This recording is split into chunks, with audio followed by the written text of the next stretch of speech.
Well, we figured we would finish talking out the conversation about what happened at Hamilton, and we said, well, hey, we know a whole new way to sort of do with this. So when Brandon Victor Dixon made his plea to Vice President-elect Mike Pence, who attended the show, well, you take a look, you see what you think. Vice President-elect Pence, we welcome you and we truly thank you for joining us here at Hamilton, an American Musical. We really do. We, sir, we are the diverse America who are alarmed and anxious that your new administration will not protect us, our planet, our children, our parents, or defend us and uphold our inalienable rights, sir. But we truly hope that this show has inspired you to uphold our American values and to work on behalf of all of us. All of us. So please welcome Brandon Victor Dixon.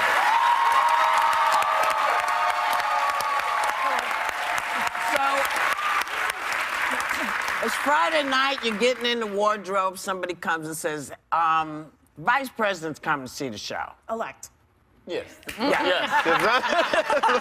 Vice President-elect right. is coming to see the show. What happens then? Well, you know, actually, I received the call a little earlier in the day, but, you know, we, as a group, the producers and the creators, came up with what we thought the message we wanted to deliver from the show and the cast would be, and we shared it with everybody, and then everybody kind of made their comments and contributions, and then we decided that it was important for us to take the stage and to let our message be heard, and I'm glad we did, and I'm very grateful to Vice President-elect Mike Pence for staying there and listening to what we had to say. I'm also grateful for his words yesterday, his response to it. It's encouraging. And I appreciate it. We all do. I thought he was walking out while you were talking, but didn't he start walking out? He was walking out and then he stopped. And then he stopped. And then he stopped. Then he turned and he listened. Okay. Yeah, no. Now, you encouraged people to post this event on social media. Yes, you got did. 15 million hits, I understand. I did not count, but it's lovely. Yeah. Thank you. So what do you want people to learn from that event, from what you did? I want people.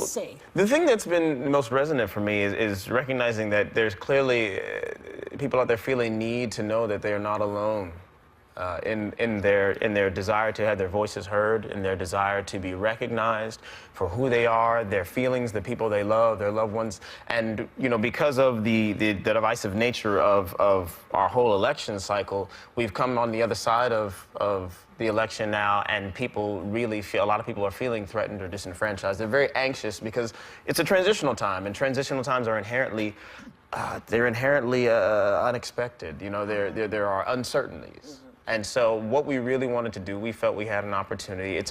Our show is unique in that it is an intrinsically American story told by the people who make up the fabric of America. We literally define what makes us such an extraordinary country. I look around this room at the beautiful different faces, the different shapes and the sizes, and that is why our show has become such a global phenomenon, and we recognize the responsibility of that, the responsibility we have as artists and as cultural figures to comment on our politics. Look, our politics, our entertainment, you know, these divisions we create are really, they're fictions. Yeah, you know, we are living lives, and we are living lives with one another, and so when we have an opportunity to speak with one another, when we have an opportunity to speak with our elected representatives, you must seize that opportunity. That's right. Elect Pence was booed by the audience, not by the cast, by the audience. He was cheered by some of them. By some of them, when he walked into the theater with his daughter, and he said he was not offended by what you said, but Donald Trump was. He responded with several tweets that said, our wonderful future VP Mike Pence was harassed last night at the theater by the cast of Hamilton, cameras blazing.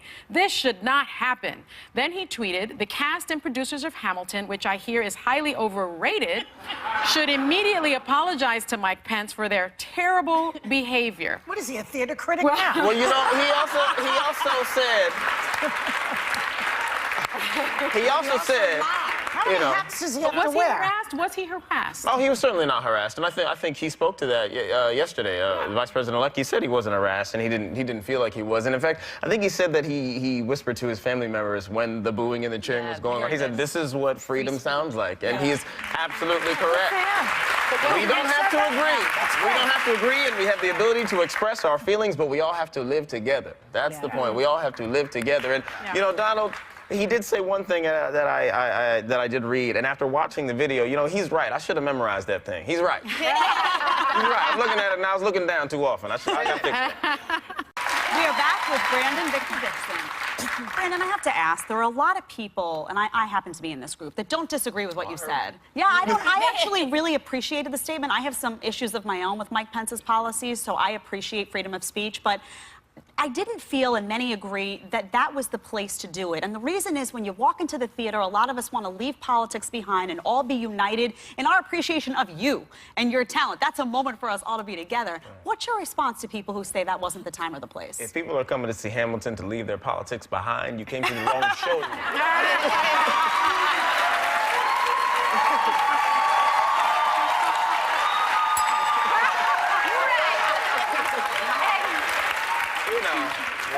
Jedediah, they saw the show. He saw the show. That's true, but it wasn't in the middle of the show. I'm gonna tell you, if I came to see Hamilton, I would want to leave what I do here behind. I wouldn't want to go as Jedediah Beale, a political commentator. I would want to go as Jedediah Beale, a lover of the theater, and hope that we're all together. I understand that. You know what I'm saying? If you run for the executive office, though, I hope you know that that will change. Well, we'll see. When I do it,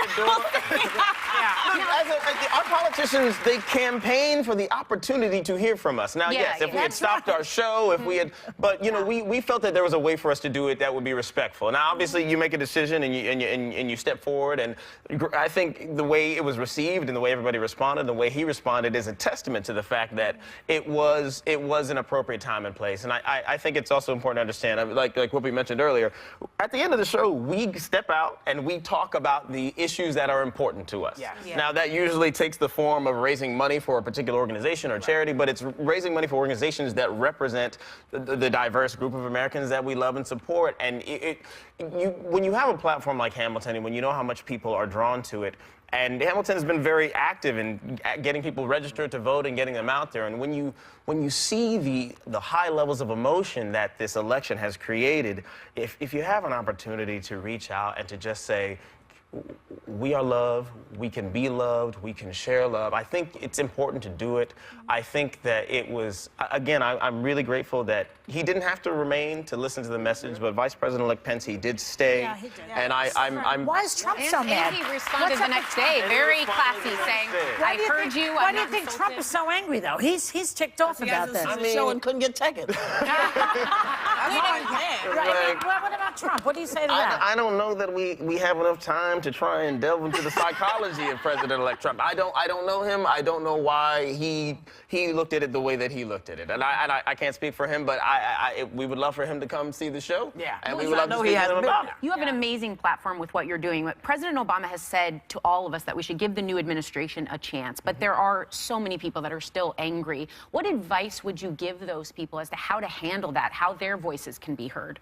I say shed your tears, because listening to and responding to your emotions is important, and then release your fears. I think one thing to understand is that, you know, the executive branch is significant, it's powerful, but in a lot of respects, when it comes to our lives, I mean, our country is vast, right?